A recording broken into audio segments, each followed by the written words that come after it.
గారిని అడుగుతున్నాం. ఇప్పటికి 2 నెలలైంది. మీరు స్వేరింగ్ ఇన్ చేశారు, ముఖ్యమంత్రి అయ్యారు. కూటమి ప్రభుత్వం మీకు తెలుసు, రాష్ట్రానికి ఉన్న ఇబ్బందులన్నీ మీకు తెలుసు. అయినా రాష్ట్ర భవిష్యత్తు నాది బాధ్యత అని మీరు భుజాన వేసుకొని కూటమి ప్రభుత్వం నేను చేయగలను, నాకు 40 ఏళ్ల ఎక్స్పీరియన్స్ ఉంది అని మీరు చెప్పి అధికారంలోకి వచ్చారు. భవిష్యత్తు బాధ్యత నాది అని మీరు చెప్పి అధికారంలోకి వచ్చారు. మరి కూటమి ప్రభుత్వం మీద అయినప్పుడు, ఎన్డీఏ ప్రభుత్వంలో మీరు ఉన్నప్పుడు ఇక్కడున్న మీ ఎంపీలే కాదు, ఆఖరికి వైసీపీ ఎంపీలు కూడా ఎన్డీఏలోనే ఉన్నారు. అందరూ కలిస్తే 25 మంది ఎంపీలు. బీజేపీ పార్టీ మన ఎంపీలను వాడుకుంటుంది. మరి ఇలాంటప్పుడు మనకేం చేస్తున్నారు వాళ్ళు? మనకు కనీసం ఆరోగ్యశ్రీకి కూడా బిల్లులు ఇచ్చుకోలేని స్థితిలో మనం ఉన్నాము. ఉంటే ఎన్డీఏ ప్రభుత్వం ఏం చేస్తుందో చంద్రబాబు గారు, బీజేపీ పార్టీ సమాధానం చెప్పాలి. మళ్ళీ చెప్తున్నాం, ఆరోగ్యశ్రీ పథకం అన్నది అద్భుతమైన పథకం. ఎవరు మొదలు పెట్టారు అన్న విషయం పక్కన పెడితే, as a scheme Aarogyasri is an excellent scheme. దేశ విదేశాలలో ఎంతో మంది దీన్ని మళ్ళీ ఎమ్యులేట్ చేయడం జరిగింది. కారణం, ఇది ఎంతో మంది పేద ప్రజలకు ఆసరా ఇచ్చే పథకం కాబట్టి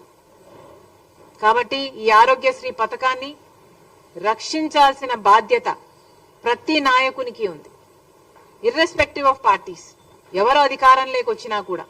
నాకైతే ఆశ్చర్యంగా ఉంది, జగన్మోహన్ రెడ్డి గారు సెప్టెంబర్లో బిల్లులు చెల్లించారు, ఆ తర్వాత ఆరోగ్యశ్రీకి బిల్లులే చెల్లించలేదు అని.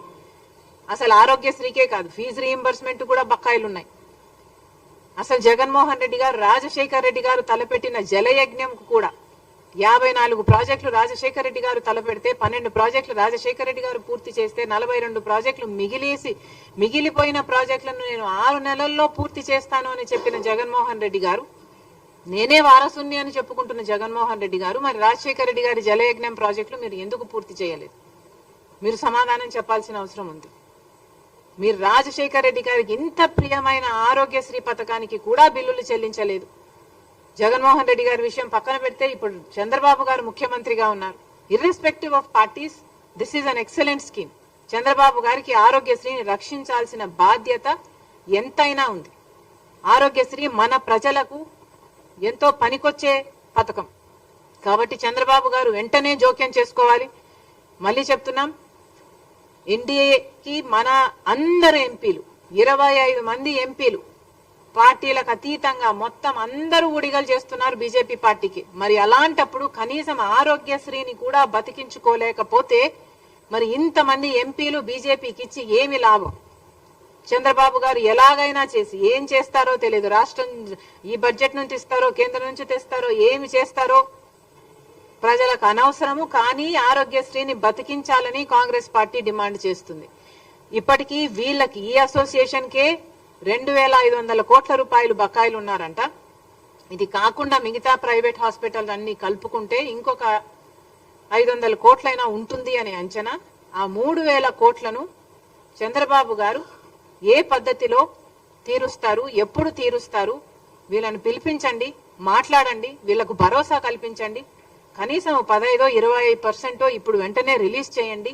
మిగతాది ఏ ఫేజెస్ లో రిలీజ్ చేస్తారో వాళ్ళకు భరోసా కల్పించండి. ఈ ప్లాన్ మొత్తం డ్రాఫ్ట్ అవుట్ చేయండి. ఈ నెలంతా మీరు టైం తీసుకోండి, దీని మీద వర్కౌట్ చేయండి. కానీ ఈ నెల దాటిన తర్వాత కూడా ఇదే పరిస్థితి ఉంటే కాంగ్రెస్ పార్టీ ఎక్కడికక్కడ ఆందోళనలు చేస్తాం, ధర్నాలు చేస్తాం. ఆరోగ్యశ్రీని బతికించుకునే ప్రయత్నం, ఆ కొట్లాట కాంగ్రెస్ పార్టీ తప్పకుండా చేస్తుందని చంద్రబాబు గారిని హెచ్చరిస్తున్నాం. తర్వాత చంద్రబాబు గారి బాబు ష్యూరిటీ, భవిష్యత్ గ్యారంటీ, ఇది చంద్రబాబు గారి సూపర్ 6. ఈ సూపర్ 6 లో భాగంగా చంద్రబాబు గారు కొన్ని వాగ్దానాలు ఇచ్చారు. వీటిల్లో స్కూల్కి వెళ్లే ప్రతి బిడ్డకు 15,000 ఇస్తామని, ప్రతి రైతుకి 20,000 ఇస్తామని, ప్రతి మహిళకు 18,000 ఇస్తామని, ఇలాంటివి ఎన్నో చేశారు. అఫ్ కోర్స్ ఆయన అధికారంలోకి వచ్చి 2 నెలలు అయింది, 2 నెలలు మాత్రమే అయింది. కాబట్టి ఇవన్నీ అమలు చేయాలి అని మేము కోరుతున్నాము. ఇంకా ప్రాబబ్లీ డిమాండ్ చేసే స్టేజ్కు రాలేదు ఇది. కానీ గత ప్రభుత్వం అమ్మఒడిని జూన్ జూలై ప్రాంతంలో ఇచ్చేవాళ్ళు. వాళ్ళు ఇచ్చిన అమ్మఒడిని వాళ్ళు తల్లికి ఎంతమంది బిడ్డలున్నా 15,000 ఇచ్చేవాళ్ళు. కానీ చంద్రబాబు గారు ఎంతమంది బిడ్డలుంటే అంతమందికి 15,000 ఇస్తామని చెప్పారు. మరి ఇప్పటి వరకు చంద్రబాబు గారు ఈ పథకం మీద ఏ క్లారిటీ ఇవ్వలేదు. లోకేష్ గారు అయితే ఈ పథకం ఈ సంవత్సరం జరగకపోవచ్చు అని కూడా మాట్లాడుతున్నారు. కాబట్టి ఏ మాత్రం అవకాశం ఉన్నా ఈ పథకాన్ని వెంటనే అమలు చేయాలి అని డిమాండ్ చేస్తున్నాం. ఎందుకంటే మీరు చెప్తున్న సాకు ఇప్పుడు డేటా లేదు, మీ దగ్గర ఇన్ఫర్మేషన్ లేదు అని చెప్తున్నారు. కానీ గత ప్రభుత్వం డేటా అయినా ఉండాలి కదా.